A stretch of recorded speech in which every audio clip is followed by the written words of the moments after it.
Probablemente en ningún siglo de la historia ha sido tan popular Jesús como lo es hoy en día. Hoy todos pretenden seguirle.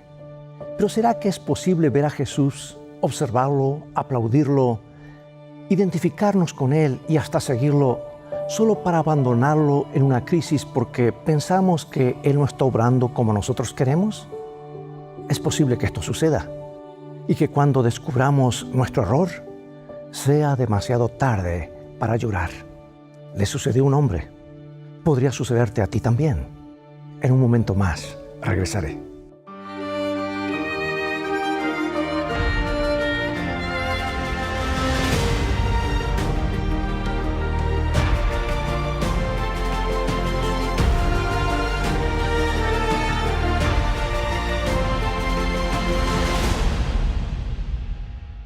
Sucedió en la antigua Jerusalén, dice una leyenda moderna. El vendedor de carruajes lustraba uno de sus brillantes nuevos modelos cuando vio entrar al negocio un caballero excepcionalmente bien vestido. Sonrió ante la perspectiva de una venta temprana. «Solo estoy mirando», dijo el hombre con vacilación. «Por supuesto», dijo el vendedor. «¿Algo para usted? Yo noto que usted es un hombre con gusto fino. Tengo justo el automóvil que usted necesita. Venga por aquí». «Bueno, en realidad es para un amigo». «Para una amiga, quizá». «A las damas les gusta este modelo azul. Acaba de llegar». «No, no es para una amiga», dijo el hombre, mientras sus ojos daban vueltas por el salón buscando algo específico. «Es para un caballero amigo». «Oh, entonces deje que le muestre este hermoso modelo rojo. Es de carrera. Mire las ruedas de cromo. Su amigo sería la conversación del pueblo». «Bueno, es que yo tenía en mente algo mejor, algo más digno, más exclusivo. Es para un desfile, una especie de desfile político». El vendedor le indicó a su cliente que lo siguiese. Con poca frecuencia mostraba este carruaje fino, el Rolls Royce de todos los automóviles. Pocos poseían los medios para comprarlo, pero ahora le mostró a este cliente todos los detalles lujosos uno por uno. «Su amigo podría andar en él con mucho orgullo», dijo. «Es digno de un rey». El hombre, finalmente satisfecho, acarició la superficie negra del carruaje. «Yo le dejaré saber más adelante», le dijo, y se dio vuelta para salir. «Un momento, señor, ¿cómo se llama usted?» «Iscariote». El vendedor de autos le dio la mano. «Debo decir, señor Iscariote, su amigo es un hombre muy dichoso de tener a alguien como usted, con gusto tan refinado, y que se preocupe por él y sus intereses». Judas Iscariote se había autonombrado encargado de relaciones públicas de Jesús de Nazaret. Un hombre que se había unido al círculo íntimo cuando la popularidad de Jesús estaba en su apogeo. Él quería estar en la onda, quería dirigirla. Él creía que Jesús necesitaba un hombre como él o seguramente fracasaría. Y en esos momentos Judas creía que Jesús era quien decía ser. Bueno, a veces no estaba tan seguro, así que miraba y esperaba. Él no se daba cuenta que ante sus propios ojos una serie de predicciones divinas se estaban cumpliendo que señalaban a Jesús indiscutiblemente como el divino Hijo de Dios. La realidad es que cuando Jesús salió de la carpintería de su padre a los 30 años de edad y osadamente proclamó ser el Mesías prometido, pocos le creyeron. Muchos bebieron sus enseñanzas. Lo aplaudieron en silencio cuando puso en su lugar a los fariseos. Se maravillaron de sus milagros. Querían que fuese rey. Pero cuando las cosas se pusieron difíciles, lo abandonaron. Solo después de su muerte y resurrección, les penetró en la conciencia de apenas sus discípulos más cercanos que un panorama sorprendente de profecías estaba cumpliendo ante sus ojos. ¿Y qué hicieron los discípulos con la nueva y poderosa evidencia ahora en sus manos? La usaron para dar vuelta al mundo, pusieron, por decir así, al mundo de cabeza. Escucha lo que las Escrituras dicen de un discípulo llamado Apolos, porque con gran vehemencia refutaba públicamente a los judíos, demostrando por las Escrituras que Jesús era el Cristo. Aquí tenemos a un hombre que decidió probar que Jesús era el Hijo divino de Dios. Y lo hizo con las Escrituras. Y las Escrituras del Antiguo Testamento, por supuesto, la única Biblia que existía y que existió hasta más de 50 años que Jesús ascendió al cielo. El Nuevo Testamento todavía no se había escrito. Ahora, es cierto que la vida de Jesús, sus palabras y sus milagros muestran que la misión de Jesús era divina. Pero para encontrar pruebas irrefutables de quién era Él, aún hoy en día acudimos a las predicciones del Antiguo Testamento. ¿Sabes qué es fascinante comparar las predicciones del Antiguo Testamento con su cumplimiento en el Nuevo Testamento? ¿Quién ha escuchado alguna vez que la vida de un hombre sea registrada siglos antes de nacer? Y sin embargo, esto es exactamente lo que ocurrió. Supongamos que empezamos con Miqueas capítulo 5, versículo 2, que nos dice: «Pero tú, Belén Efrata, pequeña para estar entre las familias de Judá, de ti me saldrá el que será Señor de Israel, y sus salidas son desde el principio, desde los días de la eternidad». Es riesgoso, ¿verdad?, pronosticar el lugar exacto donde nacería. ¿Qué si no resultaba así? José y María no vivían en Belén, vivían en Nazaret, a 92 millas al norte de Belén. ¿Cuánto? ¿120 kilómetros? Y un viaje peligroso de montaña a lomo de burro en esos días no era fácil. Pero justo en el momento predicho, el emperador romano Augusto César decretó que cada familia debía ser empadronada en su pueblo natal, la ciudad de sus antepasados. Y este decreto trajo a José y María a Belén, la antigua ciudad de David, justo a tiempo para cumplir la predicción del profeta Miqueas.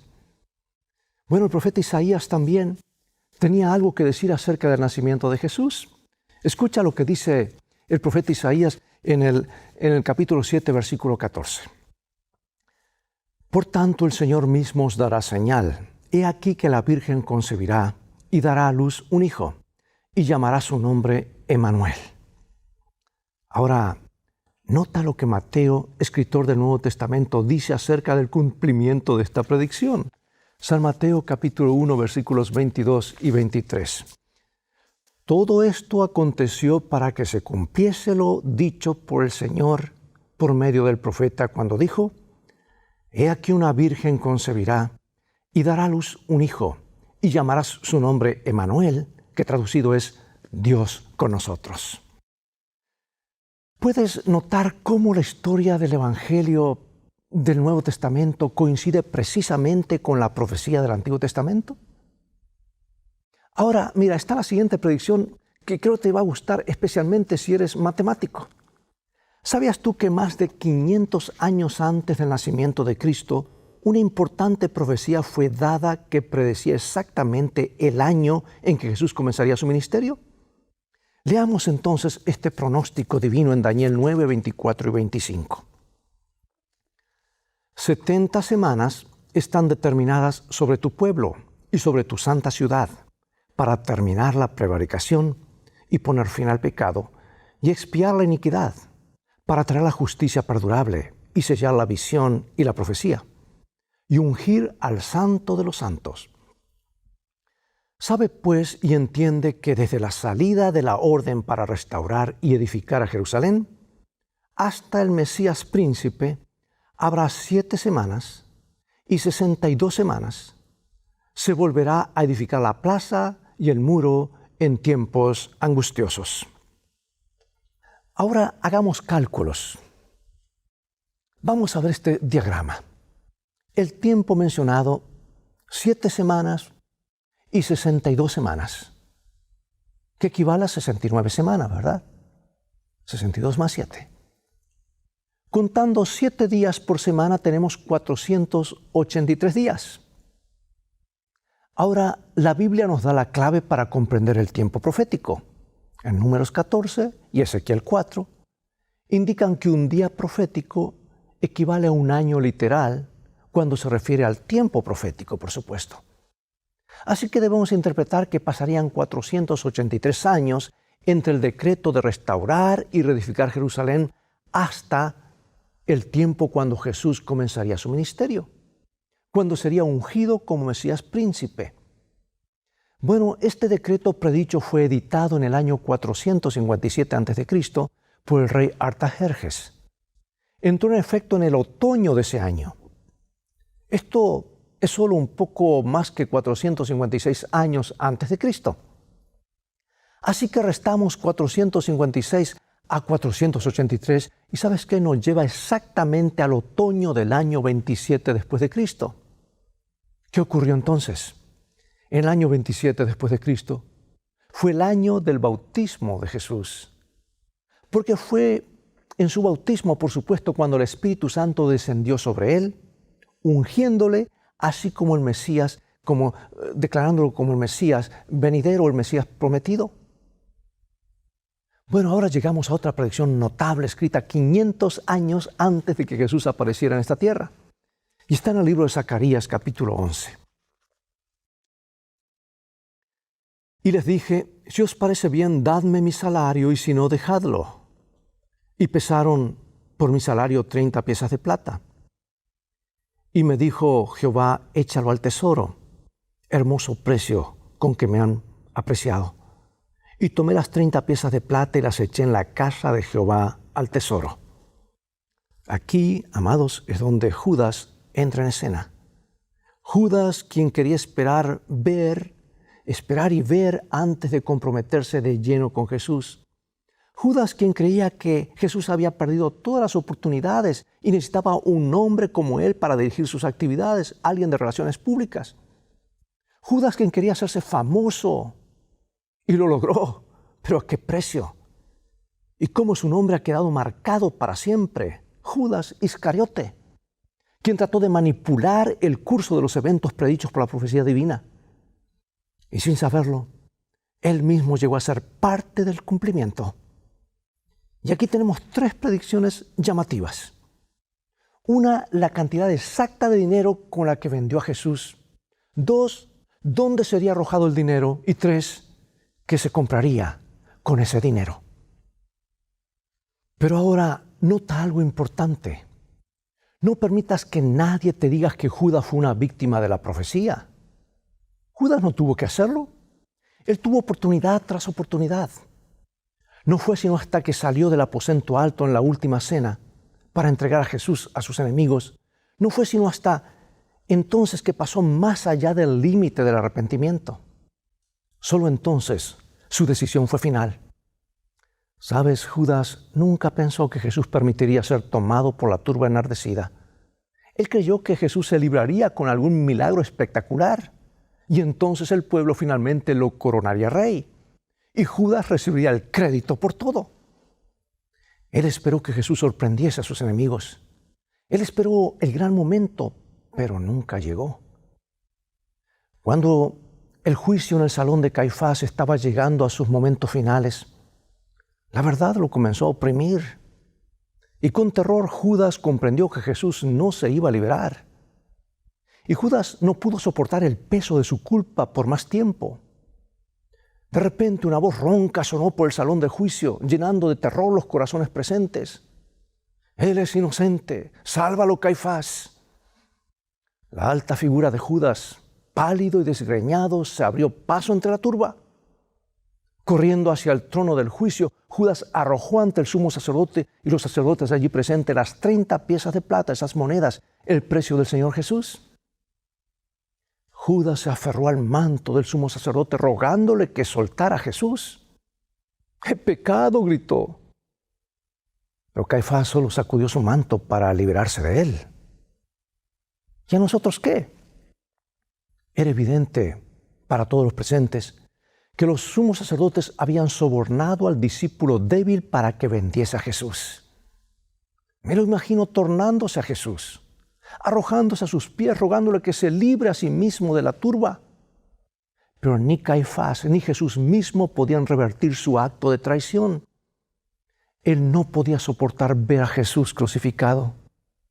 Salió corriendo del tribunal exclamando: «Es demasiado tarde, es demasiado tarde». La historia de Judas terminó bajo un árbol al costado del camino que conducía desde la corte de Pilato al Calvario. Ya los profetas lo habían predicho antes, aún lo que haría con las 30 piezas de plata. Los sacerdotes, perplejos porque no podían poner el precio de la sangre nuevamente dentro del cofre de la tesorería, compraron un campo para enterrar a extranjeros y lo llamaron el campo del alfarero, exactamente como el profeta lo había predicho. Extrañamente maravilloso, ¿verdad? Ver aún los más pequeños detalles de la profecía del Antiguo Testamento desenvolverse en el Nuevo Testamento. Es más, 1000 años antes de la crucifixión, David había predicho que clavos atravesarían la carne de nuestro Señor. Y aquí está en Salmo 22, 16. Me ha cercado cuadrilla de malignos, horadaron mis manos y mis pies. Esta declaración es tan asombrosa cuando recordamos que la crucifixión no era el método de la pena capital en el tiempo de David. Prácticamente no se conocía. Cuando estas palabras fueron escritas, la cruz era imposible de comprender. Y aun cuando la crucifixión llegó a ser de uso común, una soga, no clavos, era usada con frecuencia para amarrar a las víctimas a la madera áspera de la cruz. Recuerda también que la ropa de Jesús fue dada a los soldados para ser dividida entre ellos, para ser sorteada entre ellos. Pero cuando llegaron al manto, decidieron sortearla para no dañar la tela del manto, porque era sin costura y no querían romperlo. Otra vez fue exactamente como el profeta había predicho. Salmo 22, 18. Repartieron entre sí mis vestidos y sobre mi ropa echaron suertes.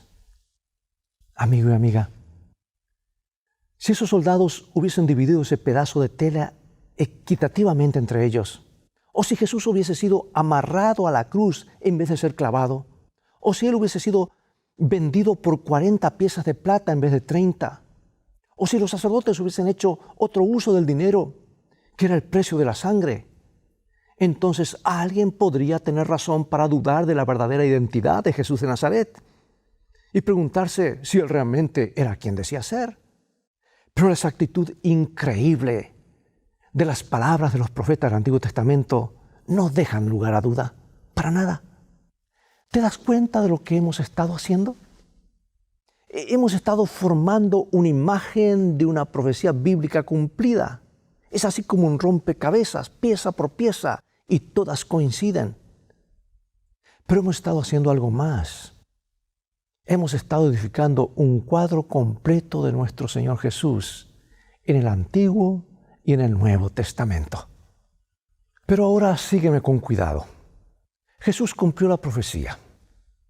Sin las palabras acertadas de los profetas como testigos, Jesús no podría tener fundamento para sus aseveraciones. Si solamente una de las profecías hubiese fallado, entonces Él no podría ser el Hijo de Dios. Jesús, amigo, cumplió la profecía, pero hizo algo mucho más importante que eso. Él hizo algo con el pecado. Él hizo algo por el mundo en necesidad, por la culpa del mundo. Si Él hubiese cumplido 1000 predicciones correctamente y no hubiese hecho nada por el pecado, mejor no hubiese venido nunca. No habría habido nada en su vida o en su muerte que nos trajese esperanza. Tal vez asombro y admiración, pero no esperanza. Amigo, Jesús no vino para hacer un show. Él no murió en la cruz como lo hizo para mostrar cuántas profecías podía cumplir. Él murió para darnos a ti y a mí la oportunidad de vivir. Y en esa cruz, fuera de Jerusalén, no estamos mirando la carroza ganadora en un desfile de predicciones. Estamos viendo al Hijo de Dios sacrificarse por el pecado. Para eso vino Jesús, no simplemente para cumplir profecías. Él vino para ofrecer vida a cualquiera que la acepte. Y cuando el ladrón colgado a su lado en la cruz se volvió a Él en las últimas horas de su vida, nada pudo detenerlo de cumplir su promesa de ser el Salvador que vino a ser. Los hombres pudieron clavar al Hijo de Dios en la cruz, pero no pudieron impedir que salvara al hombre a su lado. El ladrón al otro lado de la cruz, de la cruz central donde estaba Jesús, podía también haber tenido la vida si lo hubiese pedido. Y también Judas podría haber tenido la vida si realmente lo hubiese querido. ¡Qué contraste, amigo y amiga! El ladrón, quien había estado tan lejos, ahora estaba cerca. Judas, quien había estado tan cerca, en el círculo íntimo de Jesús, ahora tan lejos de él. Judas tan estrechamente conectado con Cristo. ¿Pero lo había aceptado realmente? Evidentemente no. Solo lo había aceptado como el conducto hacia un fin.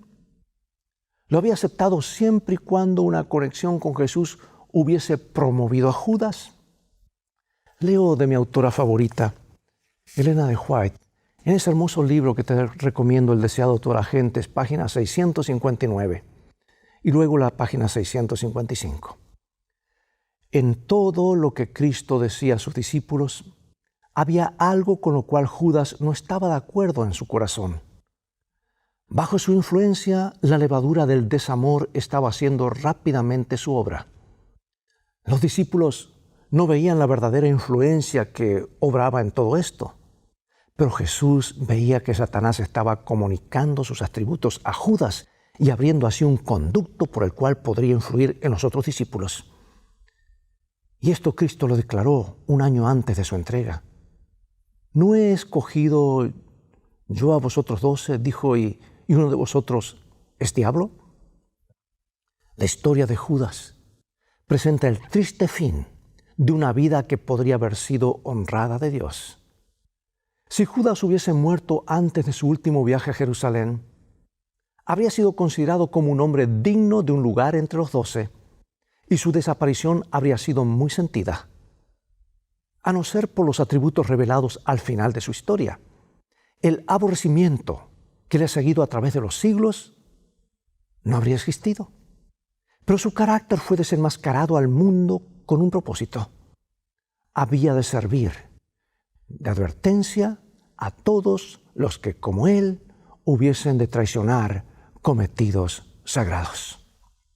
Fue en las horas finales de la vida de Judas cuando sus verdaderos motivos, por tantos años exitosamente escondidos, fueron revelados finalmente. Resultó ser que nunca había aceptado al Señor Jesús plenamente. ¿Había sido tocado por la vida inmaculada? Sí. ¿Atraído por la hermosura de Dios en carne humana? Sí. ¿Atraído por el amor divino? Claro que sí, pero nunca ganado. El Dios en la vida de Judas no había sido Jesús, sino él mismo, Judas. Y su actuar orgulloso tan fuerte, tan arraigado en él, que en el capítulo final de su vida, pues no pudo cambiarlo. Estaba arraigado en él este principio. Demasiado tarde descubrió que era él, Judas, no Cristo, quien se había vendido por 30 piezas de plata. Demasiado tarde descubrió que cuando se toca fondo, cuando se llega al final, cuando el dinero es tirado en el piso del templo, ya no hay reembolsos o intercambios en el juego de la vida. Ya era demasiado tarde para llorar. Amigo y amiga, no permitas que esto te ocurra a ti. Ven a Jesús, acéptalo y permanece en Él. Acompáñame en oración. Maravilloso Padre Celestial, gracias por enviar a tu Hijo para ser nuestro Salvador. Estamos agradecidos hoy por este panorama inspirador de predicciones cumplidas que hace posible para nuestras mentes pequeñas comprender el plan de Dios. No hay dudas que Jesús es divino, no hay dudas que Él es el Hijo de Dios. No nos hemos equivocado. Sin temor a equivocarnos, confesamos nuestra fe en Él. Sálvanos, te lo pedimos, oh Padre, en el nombre de Jesucristo tu Hijo. Amén.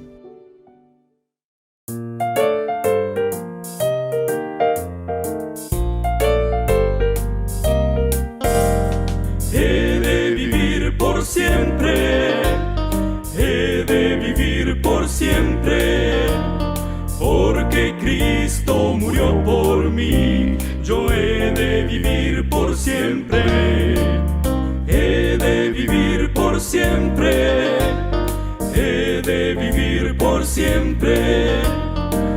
porque Cristo murió por mí, yo he de vivir por siempre.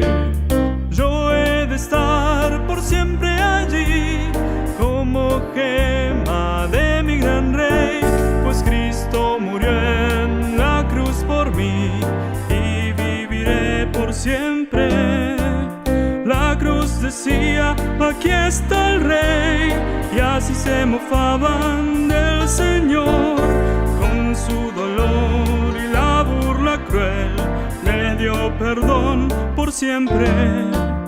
He de vivir por siempre, he de vivir por siempre, porque Cristo murió por mí, yo he de vivir por siempre. Mi nombre puede estar aquí en la historia terrenal, mas Cristo escribió mi nombre allá y viviré por siempre. Vendrá Él a buscarme aquí y será un hecho sin igual. Yo me encuentro listo y con fe allá viviré por siempre. He de vivir por siempre, he de vivir por siempre, porque Cristo murió por mí, yo he de vivir por siempre. He de vivir por siempre, he de vivir por siempre, porque Cristo murió por mí, yo he de vivir por siempre, porque Cristo murió por mí. Con Él yo viviré por siempre. Por siempre, por siempre.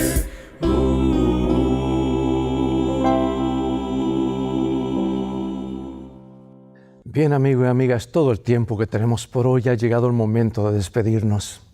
Espero que el programa de hoy haya sido una inspiración para ti, de modo que la voluntad de Dios sea el centro de tu vida. Te invito a continuar estudiando los mensajes de esperanza de la Palabra de Dios, la Santa Biblia.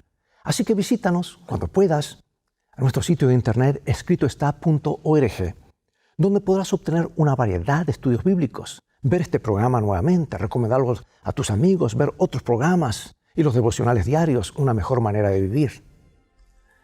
Mientras tanto, Dios te bendiga y te guarde, y recuerda, escrito está, no solo de pan vivirá el hombre, sino de toda palabra que sale de la boca de Dios.